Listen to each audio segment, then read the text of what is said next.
Hello ನಮಸ್ಕಾರ ಎಲ್ಲರಿಗೂ. ಇವತ್ತಿನ ರೆಸಿಪಿ ಮ್ಯಾಗಿ ನೂಡಲ್ಸ್. ಸ್ಪೈಸಿಯಾಗಿ ಡಿಲಿಷಿಯಸ್ ಆಗಿ ಮತ್ತು ಅಂಟಂಟು ಆಗದೆ ಇರೋ ಥರ ಮ್ಯಾಗಿ ಹೇಗೆ ಮಾಡೋದು ಅಂತ ನೋಡೋಣ. ಬನ್ನಿ ಸ್ಟಾರ್ಟ್ ಮಾಡೋಣ. ಮೊದಲಿಗೆ ಒಂದು ಕಡಾಯಿ ಬಿಸಿಗೆ ಇಟ್ಬಿಟ್ಟು 2-3 ಟೇಬಲ್ ಸ್ಪೂನಷ್ಟು ಎಣ್ಣೆ ಹಾಕ್ಕೋತಾ ಇದ್ದೀನಿ. ಎಣ್ಣೆ ಬಿಸಿ ಆದಮೇಲೆ ಅರ್ಧ ಸ್ಪೂನಷ್ಟು ಸಾಸಿವೆ, 1 ಟೇಬಲ್ ಸ್ಪೂನಷ್ಟು ಬೆಳ್ಳುಳ್ಳಿ, 1 ಟೇಬಲ್ ಸ್ಪೂನಷ್ಟು ಶುಂಠಿ ಸಣ್ಣದಾಗಿ ಹೆಚ್ಚಿ ಹಾಕ್ಕೋತಾ ಇದ್ದೀನಿ. ಅದ್ರ ಜೊತೆಗೆ 1 ಈರುಳ್ಳಿ ಹಾಕ್ಕೋತಾ ಇದ್ದೀನಿ. ಸ್ವಲ್ಪ ಫ್ರೈ ಮಾಡ್ಕೊಳ್ಳೋಣ ಈರುಳ್ಳಿನ. ಇವಾಗ 2-3 ಹಸಿಮೆಣಸಿಕಾಯಿ, ಸ್ವಲ್ಪ ಕರಿಬೇವು ಹಾಕ್ಕೊಂಡು ಫ್ರೈ ಮಾಡ್ಕೊಳ್ಳೋಣ. ಹಸಿಮೆಣಸಿಕಾಯಿ ನಿಮ್ಮ ಟೇಸ್ಟಿಗೆ ತಕ್ಕನಾಗೆ ಹೆಚ್ಚು ಕಡಿಮೆ ಮಾಡ್ಕೋಬೋದು.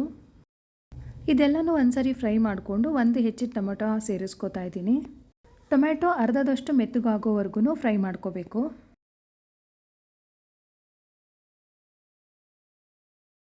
ನೋಡಿ ಸ್ವಲ್ಪ ಬೆಂದಿದೆ ಟೊಮೆಟೊ. ಇವಾಗ ತರಕಾರಿಗಳನ್ನ ಸೇರಿಸ್ಕೋತಾ ಇದ್ದೀನಿ. ಸಣ್ಣಗೆ ಹೆಚ್ಚಿದ ಬೀನ್ಸು ಮತ್ತು ಕ್ಯಾರೆಟ್ನ ತುರಿದು ಹಾಕ್ಕೋತಾ ಇದ್ದೀನಿ. ನಿಮ್ಗೆ ಇಷ್ಟ ಆಗೋ ತರಕಾರಿಗಳನ್ನ ಸೇರಿಸ್ಕೋಬೋದು ಮತ್ತು ಕ್ವಾಂಟಿಟಿನೂ ಅಷ್ಟೇ ಕಡಿಮೆ ಮಾಡ್ಕೋಬೋದು.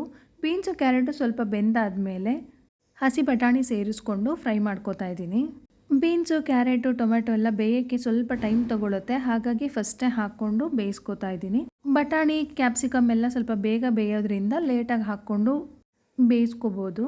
ನಾನಿಲ್ಲಿ ಸ್ವಲ್ಪ ನೀರು ಹಾಕಿ ಫ್ರೈ ಮಾಡಿಕೊಂಡು 5-6 ನಿಮಿಷ ಮುಚ್ಚಿಟ್ಟು ಬೇಯೋದಕ್ಕೆ ಬಿಡ್ತಾ ಇದ್ದೀನಿ. 6-7 ನಿಮಿಷ ಆಗಿದೆ. ತರಕಾರಿಗಳೆಲ್ಲ ಚೆನ್ನಾಗಿ ಬೆಂದಿದೆ. ಒಂದು ಸಾರಿ ಬೇಕಾದರೆ ನೋಡ್ಬೋದು, ಬೀನ್ಸೇ ಸ್ವಲ್ಪ ಟೈಮ್ ತೊಗೊಳ್ಳೋದು ಬೇಯೋದಕ್ಕೆ. ಈ ಥರ ಪ್ರೆಸ್ ಮಾಡಿ ನೋಡಿದ್ರೆ ಗೊತ್ತಾಗುತ್ತೆ ನಿಮಗೆ. ಲಾಸ್ಟಲ್ಲಿ ಕ್ಯಾಪ್ಸಿಕಮ್ ಆ್ಯಡ್ ಮಾಡ್ಕೋತಾ ಇದ್ದೀನಿ. ಇದನ್ನು 1 ನಿಮಿಷ ಫ್ರೈ ಮಾಡಿಕೊಂಡ್ರೆ ಸಾಕು, ಕ್ಯಾಪ್ಸಿಕಮ್ ಬೇಗ ಬೇಯುತ್ತೆ. ಮ್ಯಾಗಿ ಹೆಲ್ದಿಗೆ ಒಳ್ಳೇದಲ್ಲ ಅಂತ ಹೇಳ್ತಾರೆ. ಈ ಥರ ಹೆಚ್ಚು ತರಕಾರಿಗಳನ್ನ ಹಾಕಿ ಅಪರೂಪಕ್ಕೊಂದ್ಸರಿ ಮಾಡ್ಕೊಂಡು ತಿನ್ಬೋದು. ನೋಡಿ ಕ್ಯಾಪ್ಸಿಕಮ್ ಕೂಡ ಸ್ವಲ್ಪ ಫ್ರೈ ಆಗಿದೆ. ಇವಾಗ ಅದಕ್ಕೆ ಉಪ್ಪು ಸೇರಿಸ್ಕೊಂಡು ಫ್ರೈ ಮಾಡ್ಕೋತಾ ಇದ್ದೀನಿ. ಇವಾಗ 1/2 ಸ್ಪೂನಷ್ಟು ಅರಿಶಿನ. ತರಕಾರಿಗಳಿಗೆ ಉಪ್ಪು ಸೇರಿಸೋದ್ರಿಂದ ರುಚಿ ಹೆಚ್ಚಾಗತ್ತೆ. ಮೊದಲಿಗೆ ಸೇರಿಸಿದ್ರೆ ಚೆನ್ನಾಗಿ ಬೇಯಲ್ಲ ತರಕಾರಿ. ಸ್ವಲ್ಪ ಬೆಂದಾದ್ಮೇಲೆ ಸೇರಿಸ್ಕೊಂಡ್ರೆ ರುಚಿ ತುಂಬ ಚೆನ್ನಾಗಿರುತ್ತೆ. 1 ಸ್ಪೂನಷ್ಟು ಅಚ್ಕಾರದ ಪುಡಿ, ಮ್ಯಾಗಿ ಮಸಾಲ ಹಾಕ್ಕೊಂಡು ಮಿಕ್ಸ್ ಮಾಡ್ಕೋತಾ ಇದ್ದೀನಿ. ನಾನಿಲ್ಲಿ 6 ಪ್ಯಾಕೆಟ್ ಯೂಸ್ ಮಾಡ್ತಾ ಇದ್ದೀನಿ. ಮ್ಯಾಗಿ ಒಟ್ಟಿಗೆ ಚಿಕ್ಕ ಚಿಕ್ಕ ಪ್ಯಾಕೆಟಲ್ಲಿ ಕೊಟ್ಟಿರ್ತಾರಲ್ಲ ಅದೇ ಮಸಾಲನೇ ಯೂಸ್ ಮಾಡ್ತಾ ಇದ್ದೀನಿ. ಮಸಾಲ ಎಲ್ಲ ರೆಡಿಯಾಗಿದೆ. ಇವಾಗ ಮ್ಯಾಗಿ ಬೇಯಿಸ್ಕೊಳ್ಳೋಣ. ಒಂದು ಪಾತ್ರೆಯಲ್ಲಿ 1 ಲೀಟರಷ್ಟು ನೀರನ್ನು ಕುದಿಯೋದಕ್ಕೆ ಇಟ್ಟಿದ್ದೀನಿ.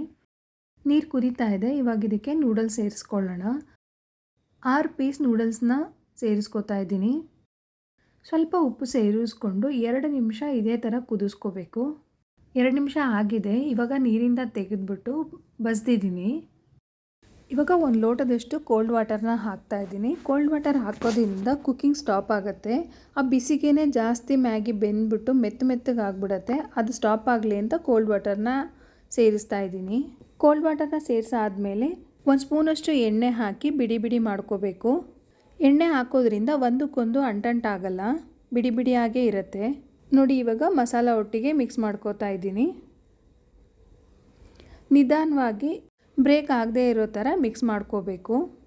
ಸ್ಟೀಲ್ ಸ್ಪೂನ್ ಯೂಸ್ ಮಾಡೋದಕ್ಕಿಂತ ವುಡನ್ ಅಥವಾ ಸಿಲಿಕಾನ್ ಸ್ಪ್ಯಾಚುಲಾ ಯೂಸ್ ಮಾಡಿದ್ರೆ ಬ್ರೇಕ್ ಆಗಲ್ಲ ಮ್ಯಾಗಿ. ಮಸಾಲ ಎಲ್ಲ ರೆಡಿ ಮಾಡಿಕೊಂಡು ಮ್ಯಾಗಿ ಬೇಯಿಸ್ಕೊಂಡು ತಕ್ಷಣಕ್ಕೆ ಮಿಕ್ಸ್ ಮಾಡಿಕೊಂಡ್ರೆ ಬಿಡಿಯಾಗಿರುತ್ತೆ. ಬೇಯಿಸಿ ತುಂಬ ಹೊತ್ತು ಬಿಟ್ಟರೆ ಅಂಟ್ಕೊಂಡ್ಬಿಡತ್ತೆ. ಮತ್ತು ಓವರ್ ಕುಕ್ ಕೂಡ ಮಾಡ್ಕೋಬಾರ್ದು.